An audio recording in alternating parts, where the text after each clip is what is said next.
Hello everybody and welcome back to the third episode of our FM19 Sir Alex Ferguson challenge with West Ham United. So we enter the January transfer period. We have made a couple of moves on some new players coming in. Obviously Winston Reid has went to West Brom for £20 million or whatever, something stupid it was. So in this episode we're going to go through the whole January transfer period and I'll keep you updated as to moves that we are making. So we have agreed a fee and made an offer for our right back, hopefully forever. It is a Brazilian right back. He is from, I'm not even sure what, I haven't got the name corrected yet, so that'll come with time. But his name is Emerson. He is a very, very talented right back with 20 determination, something I always look in my youngsters. Really well rounded physically. His mentals are where they need to be at the time being. Obviously, things like his anticipation, his concentration, hopefully they will grow with age. His technicals are fantastic, I think, for a 19-year-old. So we've agreed a fee and agreed a contract with him for £8 million. The transfer window it's just open, so he should be coming in within the next few days. And now we're into January, we can register Manuel Lanzini, who is coming back nicely. I think he's recovering, he's on 77% conditioning now. But give him some game time in the under-21s, we'll get him back to match fitness and he will probably be in the starting 11. Now obviously in terms of the squad, I'm actually quite pleased with it. You know, we've got to the likes of, so let's talk about each position individually. Lucas Fabianski in goal. Could he be improved upon? Of course he could. Do we need to right now? I don't think so. I think he's more than good enough for us to be a mid-table Premier League side without a shadow of a doubt. And obviously we've got Adrian backing him up, who is, you know, they're pretty much on par, I would say, in terms of the stats. There's not that much difference between them. So in terms of the goalkeeping department, we should be solid. Right back, we've already spoke about. Pablo Zabaleta and Ryan Fredericks are not good enough. I thought Ryan Fredericks might have been okay. You know, he's got some decent physicals. His mentals are okay, his technicals are okay, but in his performances for me has been absolutely shambolic. In terms of his average rating in the Premier League, he's had 9 appearances, 1 substitute appearance. He's got 6.46, and I'm pretty sure about 5 of them appearances have come from me personally. And he's always the one that is not performing. And Zabaleta, he's decent. He's just physically, he's too shocking for me. I need someone more physical, but he is performing better than Fredericks in the league. So it'll be between him and Zabaleta. I mean, between Emerson and Zabaleta, once Emerson comes in for that right back slot. Left back, we are sorted. Aaron Creswell will be our left back for quite some time yet, I would imagine, until he starts declining. And Arthur Masuaku is more than comfortable back up. In fact, he's really good and he's got room to grow, so I might try and give him more game time. Centre half, Issa Diop, Angelo Ogbonna. We have Balbuena and Reece Oxford. Reece Oxford and Issa Diop are going to be my centre back partnership for the rest of the season. I don't care if they don't perform particularly well. I'm just going to chuck them in. 2 lads with a bag of potential. And we'll see how much we can get out of them basically for the rest of this season. And if we're sticking with this 4-5-1 formation that we've played in the last couple of games, central midfielders will be Mark Noble and Declan Rice once he comes back from injury. I am training them in that central midfield position. Just because we're not playing defensive midfielder, I don't want to cut this guy out of the team. You know, he's already got an England cap. He's 19 years old. He's English. He's worth 22 million. He's got a little bit of room to grow. I want to give him the game time where I can. Right midfield, of course, we've got Andrei Yarmolenko. In terms of backups for him, there's only really Lucas, Marko Arnautovic. A lot of our wingers and strikers, for that instance, can like interchange between themselves. So Felipe Anderson can, of course, play on the left. He's our starter on the left. He can play on the right. He can play in the centre. Same with Yarmolenko. He can play on the left and right. Arnautovic can play pretty much anywhere you put him. And then we've got the likes of Lucas backing him up with Nolito. Chicharito might leave in this window. In fact, I'm going to offer him out right now. I'll not transfer list him yet. We'll see if we'll get any bites of the cherry. But yeah, he'll hopefully be leaving because he's on a huge contract. Jack Wilshere and Manuel Lanzini will be competing for the attacking midfielder centre spot. I would prefer to play Lanzini, I think.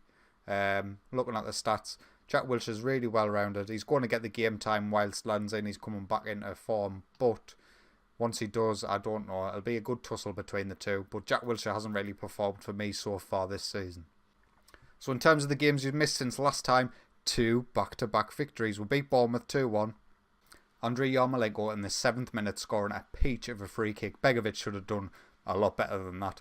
They equalised in the 73rd minute. I think it was through Callum Wilson. It was through Callum Wilson. He gets near post and beats our keeper.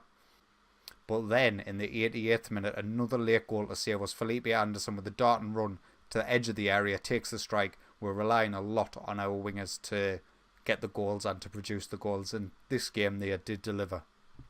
We followed that up with a 1-0 home victory against Leicester.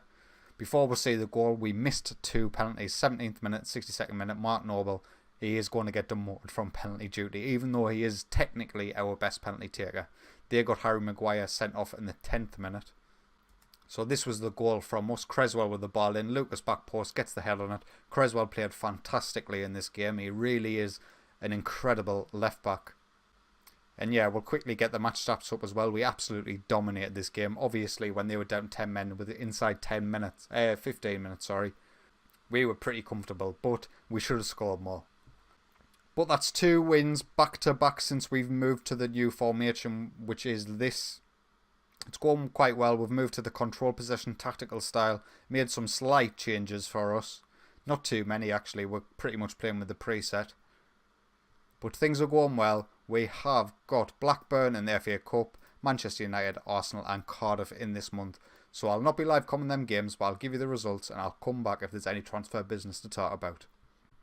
So, after just offering Chicharito out, I decided to give him a game and rest Arnautovic because he wasn't in the best condition. And what does he do?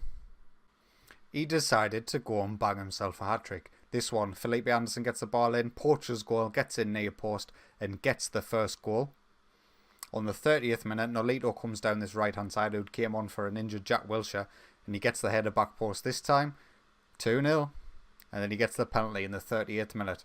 Securing his hat-trick. Now, whether he's just advertising himself for other clubs to come and purchase, I don't mind, but a complete cock-up. What was that, by the way? What was that?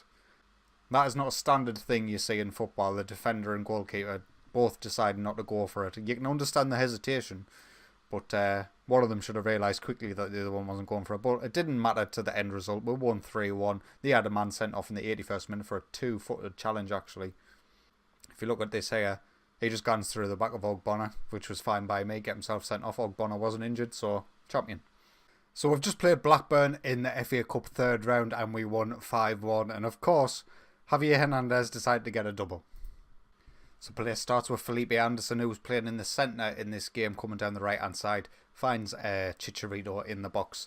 And I'm starting to think maybe a Porcher is quite good for this kind of system we're playing. I'm not too sure. It would mean dropping Arnautovic or moving him back to one of the wings and dropping Yarmolenko or Felipe Anderson. But it is a tough one. Javier Hernandez has made his way back into my plans at the minute. 5 goals in 2 games you can't ignore. But as we continue with these highlights here, Lucas, who was playing today, gets the ball in. It hits Belushi and we'll get an own goal, so that was a nice one. Obiang spreading the play here. Arnautovic started on the right-hand side for this game. Felipe Anderson again on the edge. Knocking it back for Javier Hernandez. And Fredericks actually had his first good game under me and he finds an Nolito on his left hand side and Arnautovic secured the 5-1 victory to make our way into the FA Cup 4th round. Well, it looks like we won't be getting Emerson. His work permit has fell through. I could loan him out to VVV in the Eredivisie. He is happy to join the club despite the work permit failing. He is a fantastic right back. But I want someone who can come into the squad now. And Emerson, unfortunately, we may meet again someday, but it's not going to be today. However, I did find a German right back. He's not quite as well rounded as Emerson. He is only 18, but he would cost significantly more. Now, obviously, we wouldn't have the work permit issues. Adaptability, that's fine. Has work to do in his heading department, that's fine. Communication, learn language, that's fine. He's 5-star potential, 2.5 current. I think this lad might be the one since we can't get Emerson. I'm going to initially put in a £10 million offer. We'll stretch out some of the payments as well just to keep our budget looking fresh. They want 23. So we'll probably get them for about 16. If we put 7.5 and 7.5, let's see if they'll go for 15. And they've counted with 19.5. Probably went up a bit too soon there. We'll go with 16. We'll see. I'm happy to pay 16 for this guy. You know the sort of price. Oh, tell you what, if we do 10 million up front and we'll do, I think I'm gonna go to 16 and a half. And if they reject this, they've accepted that because I've put more up front. That's fine. 16.5 million for this guy. 10 million up front. 6.5 million over a few years. I might actually keep Zabaleta in the starting lineup if he does join. But give this guy as much game time as I can and maybe look to move Fredericks on. And our winning streak comes to an abrupt end against Manchester United. It all started with a Pjanic cross. Lukaku comes back post completely unmarked and gets the goal. But another goal from Javier Hernandez got us level in the 78th minute. And I thought maybe we could... oh my God, what a goal that was, by the way. I thought we might have been able to scrape a draw out of this, but unfortunately they come down the left-hand side very late on and get a goal in the 85th minute. I'll just quickly show you the league table after that game as well. We are currently sitting in the 13th position, 5 points clear of the relegation zone, but pretty much everybody in the league has a game in hand on us. So things are going better, definitely. So he's here, our young German right-back has agreed to deal with us.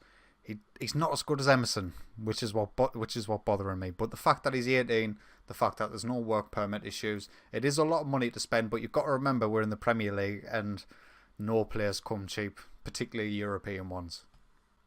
But on that note, I am going to offer Frian Fredericks out for transfer. Hopefully he doesn't kick up too much of a fuss and he understands that his performances are just terrible. So although I said we were well covered for goalkeeper position, I did find Timo Horn and decided to scout him. Obviously he got relegated with FC Köln in real life and he's got a 15.75 million release fee.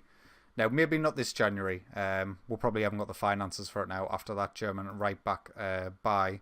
We've got 14 million, so we probably could figure some things out and get them done, but for right now maybe not in the summer. Try and remind us to have a look at him in the summer. Well, this took a turn. Adrian decided he wanted to leave. I tried to talk him round, he wouldn't have it. So I've offered him out for transfer, even though he's going out of contract at the end of the season. And Chelsea's come in with a £6.75 million bid, which is fantastic. So I'm going to go to the board right now, see if I can up my percentage of transfer revenue available. Absolutely not, but I am going to go for Timo Horn. The offer is in, and now we wait. So he wants quite a hefty percentage of... a wage increase after 5 international appearances. Will he ever make 5 international appearances with the way Germany's keepers are? I might say 67. I'm actually happy with that because there is not a chance he will make that many appearances, I don't think. I'll reduce some of these because he's obviously going to come back, not be too happy, but I'm fine with that. We'll try and negotiate him down as much as humanly possible. But if we can get Timo Horn in, I think he will go in straight away as our first choice keeper. We'll just quickly compare him with Lucas Fabianski. Fabianski in the blue, Timo Horn in the green. Communication, Fabianski has him. Same a little bit with aerially, but distribution, shot stopping's the same. Physical speed, mentally the same. Timo Horn, a bit more eccentric, which is nothing really I'm too concerned about. But yeah, I think we'll get that offer in. He's only 25. He's still got a little bit of room to grow. I think it'll be a good signing. So we've just played Arsenal and the injuries are starting to mount up. Looks like Marco Arnautovic is going to be out for 7 weeks. Felipe Anderson a few days. But our attacking lineup is going down quite quickly. And as you can see here, it wasn't a good result either. We got beat off Arsenal 1-0 at home. It was a bit of a disappointing scoreline, I would say. They didn't score till the 86th minute and it was quite an even game apart from that. If anything, we had slightly better chances. As you can see by their chances stat, they didn't create one. But Pierre-Emerick Aubameyang got them the 86th minute goal, which gave them the victory. And there it is. Adrian is going out to Chelsea. I'll see if he wants... Oh, why? He seemed quite happy with the talk that we've had when he left. Let's hope Fabianski does not get an injury before Timo Horn comes in. And here he is, Timo Horn, 15.75 million. 17 million will be deducted from the transfer budget, so we've got pretty much nothing left now.